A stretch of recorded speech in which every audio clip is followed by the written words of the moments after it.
नमस्कार. मल्हार टीव्हीच्या सकाळच्या बातमीपत्रामध्ये आपलं स्वागत. भरधाव वेगातील NMMT बसने कोपरोली नवघर रस्त्यावर खोपटे गावाजवळ प्रवास करणाऱ्या 2 मोटरसायकल स्वारासह टेम्पोला धडक दिल्याने झालेल्या अपघातात मोटरसायकल स्वार निलेश शशिकांत म्हात्रे याचा नवी मुंबई येथे रुग्णालयात उपचारासाठी घेऊन जात असताना रस्त्यातच दुर्दैवी मृत्यू झाला आहे. तर खोपटे येथील चायनीज दुकानदार केशव आत्माराम ठाकूर हे गंभीर जखमी झाले आहेत. त्यांना नातेवाईकांच्या मदतीने कोपरोली येथील सिद्धिविनायक हॉस्पिटल येथे उपचारासाठी दाखल करण्यात आले आहे. मृत्यू झाल्याने खोपटा गाव परिसरातील संतप्त नागरिकांनी रास्ता रोको करून भरधाव वेगातील वाहनांना आवरण्याची मागणी केली. खापटा कोपरोली आणि चिरनेर वशेणी केळवणे आवरे या मार्गावरील प्रवासी नागरिकांच्या रस्त्यावर अवजड वाहनांची रेलचेल असल्याने रस्त्याची मोठ्या प्रमाणात दुरावस्था झाली आहे. त्यामुळे रस्त्यावर वारंवार अपघात होण्याची संख्या बळावली आहे. छत्रपती शिवाजी महाराज जयंतीनिमित्ताने 19 फेब्रुवारी रोजी लोकसहभागातून महापालिकेच्या सहकार्यातून पनवेल शहरात भव्य मिरवणुकीचे आयोजन करण्यात येणार आहे.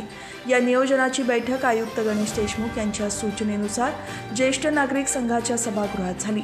या बैठकीला माजी सभागृह नेते परेश ठाकूर, सहाय्यक पोलीस आयुक्त अशोक राजपूत, महापालिका उपायुक्त गणेश शेटे, कैलास गावडे, डॉ. वैभव विधाते, वरिष्ठ पोलीस निरीक्षक नितीन ठाकरे, निरीक्षक रमेश जाधव, वाहतूक निरीक्षक संजय पाटील, माजी नगरसेवक, नगरसेविका, महापालिकेचे अधिकारी, विविध जयंती मंडळाचे, शाळांचे, शासकीय संस्थांचे प्रतिनिधी उपस्थित होते.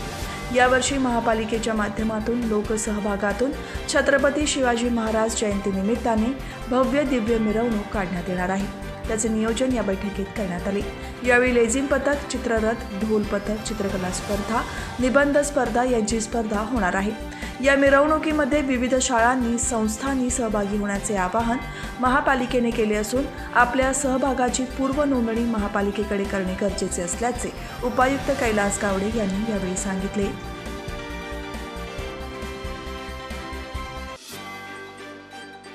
रस्ता सुरक्षा अभियान अंतर्गत उरण येथे हेल्मेट रॅलीचे आयोजन करण्यात आले होते. या मोटरसायकल हेल्मेट रॅलीमध्ये महिला आणि पुरुष अशा 61 मोटरसायकल स्वार सहभागी झाले होते.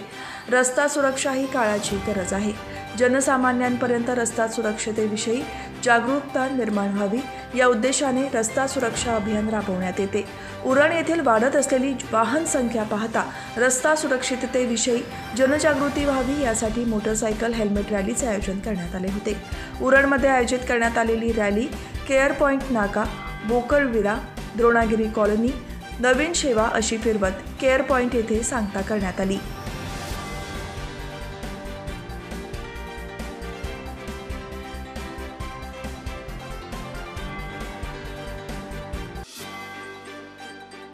पोलादपूर तालुक्यातील भोगाव खुर्द येथे रेड्यांच्या झोंब्यांचे बेकायदेशीरित्या आयोजन करण्याप्रकरणी पोलिसांनी 2 व्यक्तींविरुद्ध गुन्हा दाखल केला आहे.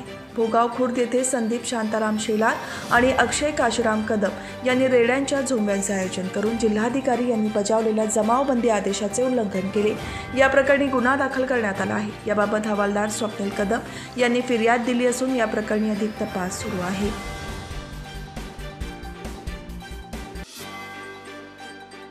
अल्पवयीन प्रेमी जोडप्याच्या संबंधातून मुलगी 5 महिन्याची गर्भवती राहिल्याने बेकायदेशीर लग्न लावण्याचा घाट महाड तालुक्यातील दोन्ही कुटुंबांनी घातला होता. या प्रकरणी पतीसह मुलीचे आई वडील, सासू सासरे यांच्या विरोधात बालविवाह तसेच पोक्सो अंतर्गत गुन्हा दाखल करण्यात आला आहे. महाड तालुक्यातील वाकी येथे अल्पवयीन मुलीचे आणि मोमुर्शी आदिवासी वाडीत राहणाऱ्या अल्पवयीन मुलाचे प्रेमसंबंध होते. त्यातून ती मुलगी 5 महिन्यांची गर्भवती राहिली. यामुळे दोन्ही कुटुंबांनी या दोघांचे बेकायदेशीरित्या लग्न लावून देण्याचा प्रयत्न केला. पण महाडच्या महिला समुपदेशन केंद्रांकडून हा प्रकार हाणून पाडण्यात आला. याबाबत महाड तालुका पोलीस ठाण्यात गुन्हा दाखल करण्यात आला असून अधिक तपास सुरू आहे.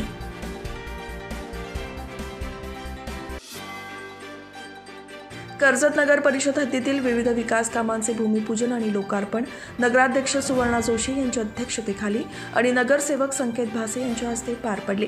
यावेळी नगरसेवक राहुल डाळिंबकर, बळवंत घुमरे, प्राची डेरवणकर, सुवर्णा निलधे, पुष्पा दगडे, वैशाली मोरे, शहर प्रमुख अभिषेक सुर्वे, नदीम खान, दिनेश कडू, सचिन भोईर, हर्षल मोरे, विशाल बैलमारे, नितीन शिंदे, हर्षद जाधव, सौरभ केदारी उपस्थित होते. नगर परिषद हद्दीतील HP पेट्रोल पंप वाडी ते विशाल बैलमारे यांच्या घरापर्यंत रस्ता आणि गटारे तयार करणे 25 लाख, साईनगर येथे पाण्याची टाकी बांधणे 45 लाख, दहिवली येथील नाला खोलीकरण 20 लाख, बामचामाळा येथे गणेश घाट बांधणे 10 लाख, प्रभाग क्रमांक 4 मधील इंदिरानगर येथील मिस्ट बिल्डिंग ते गेट ते साई मंदिर नाल्यापर्यंत गटार आणि स्लॅब बनवणे 20 लाख, दहिवली येथील कोकणाळी ते राकेश खडू यांच्या घरापर्यंत रस्ता आणि गटार तयार करणे 50 लाख, दहिवली लगत उल्हास नदीकाठी घाट सुशोभीकरण करणे 1.5 कोटी, गुरवाळी येथील अंतर्गत रस्ता तयार करणे 10 लाख या विकास कामांचा समावेश आहे.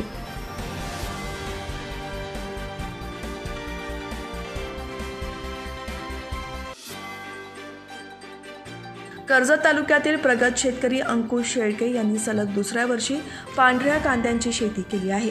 गतवर्षी कर्जतच्या कुंभे गावातील माळरानावर कांद्यांची यशस्वी शेती करणारे प्रगत शेतकरी शेळके यांच्या या वेगळ्या शेतीची चर्चा सुरू झाली आहे. उल्हास नदीच्या जवळ कुंभे गाव असून तेथे नेरळ गावाचे अंकुश शेळके यांची शेती आहे. पावसाळ्यात भाताची प्रगती शेती आणि आता उन्हाळ्यात पांढऱ्या कांद्यांची शेती ते करत आहेत. पांढरा कांदा हा गुणकारी असल्यामुळे अलिबाग येथील पांढरा कांदा अधिक लोकप्रिय आहे. त्यामुळे शेळके यांनी मागील वर्षापासून पांढऱ्या कांद्याची शेती केली होती. गतवर्षी कृषी विभागाच्या अनेक अधिकाऱ्यांनी शेळके यांच्या या प्रयत्नाचे कौतुक केले होते.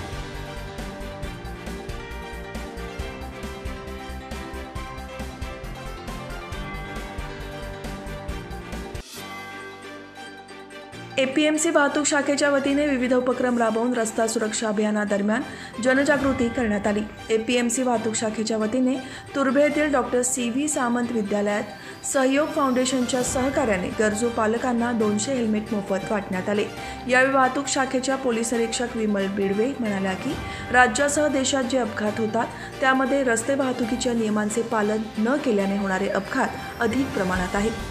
दुचाकी चालवताना हेल्मेट घालणे, अन्य वाहने चालवताना सीट बेल्टचा वापर करणे, सार्वजनिक वाहतूक करणाऱ्या चालकांनी गणवेश, बेंच घालणे, झेब्रा क्रॉसिंगवरूनच पादचाऱ्यांनी रस्ता ओलांडावा, या वाहतुकीच्या नियमांचे पालन करावे असे आवाहन बिडवे यांनी केले.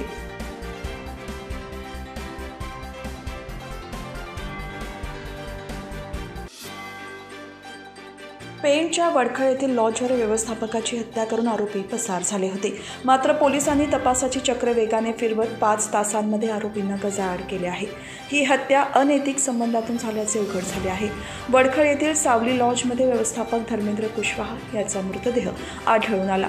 अज्ञात मारेकरांनी धारदार शस्त्राने गळा आणि गुप्तांग कापून निर्घृण हत्या केली होती.